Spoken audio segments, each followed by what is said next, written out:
I just wanted to say that I'm really encouraged by the work that you're doing, and that you've rallied so much energy and effort, around the world just by your attitude and thinking. So just keep up the good work. I mean, this is great that you've managed to, just through blogs and this kind of initiative, got so much incredible, such incredible messages around the world. Yeah. Thank you so much. The only thing I would like to say to that is that, when you listen to media, you tend to believe that the world is a very dangerous and a bad place and that people don't care about you or others.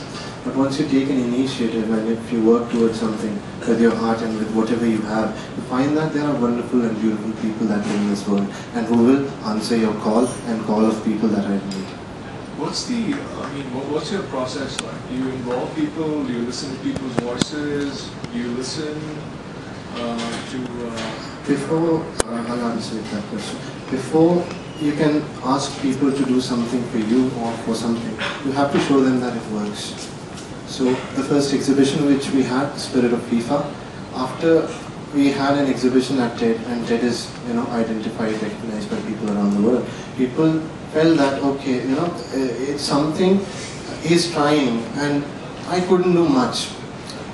I wasn't backed by an NGO or a company. I couldn't send them prints, I couldn't send them certificates, I could only mail them PDFs. But when people see that he's trying so hard, I had mails coming from Ireland, I had mails coming from US, and designers were like, what are you up to? You need some help. And I think even if you ask for money, it's going to get you something. And people, if you just say that, okay, I need a website and we need a blog today, and a friend might come up and say, okay, I've got some money on PayPal, I'll register it for you.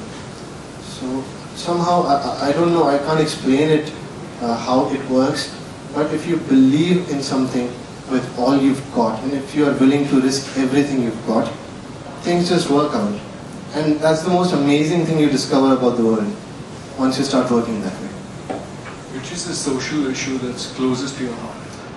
Social issue which is closest to my heart right now is what is happening in the Middle East. Because as a designer, I can take the liberty of expressing things, even strange things. And people there have all the right, being humans, to express that, Gaddafi has put an entire army against unarmed civilians. Now the media is being blocked. And people can always watch it on television and say, oh my God, what's happened to the world? So I think, if you start seeing the world as one big family, one big home, and as designers we have to, because we are borrowing. Nothing is original, everything is borrowed. Even inspiration is borrowed. I don't think whenever I create something I can say that, okay, this is mine, I've made this. Because I might have read something, I might have watched a movie, maybe I read The Kite Runner someday, and after a week I came up with an idea. So I think what's happening in Middle East is a problem, because Japan will recover. All the attention of the media is there. Even the people there can do something for themselves. They are prepared. But the kind of slaughtering that is happening right now, and they are beautiful people. I have a lot of friends in Egypt and Iran. They've sent me posters. And the way media stereotypes them, it's painful. So I think that's close to my heart right now, for some reason. I just have a quick question as to what do you expect to gain from Saloni, which is a furniture and, primarily this area is furniture and lighting. So what do you expect to gain from there, from that experience? As a designer, it's been a year I've left NID. I studied there from 2007-2010. And I had two options: either join some studio or work for some client and complain that I don't get to do what I want to do, or do something which I really want to do. And the way I've been working now, it basically functions on this model that the more people I collaborate with, the better work I can deliver.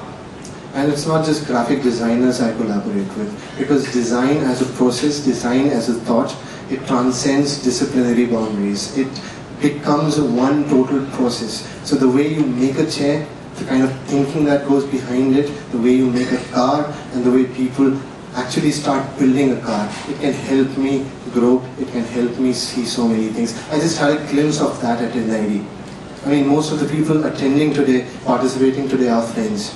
Some of them are furniture designers, some of them are textile designers. I've benefited from what they did, what they shared in the juries. I think that sort of experience is life-changing for some people, if you take it the right way. If you say that I'm a graphic designer, I'll just do logos, I'll just do posters, and that's what I'm supposed to do, then that might not help you. But if you look at it, in a different perspective, then I think anything which happens, not even just design, what filmmakers are doing, what authors are doing, what NGOs are doing, it adds up to a lot.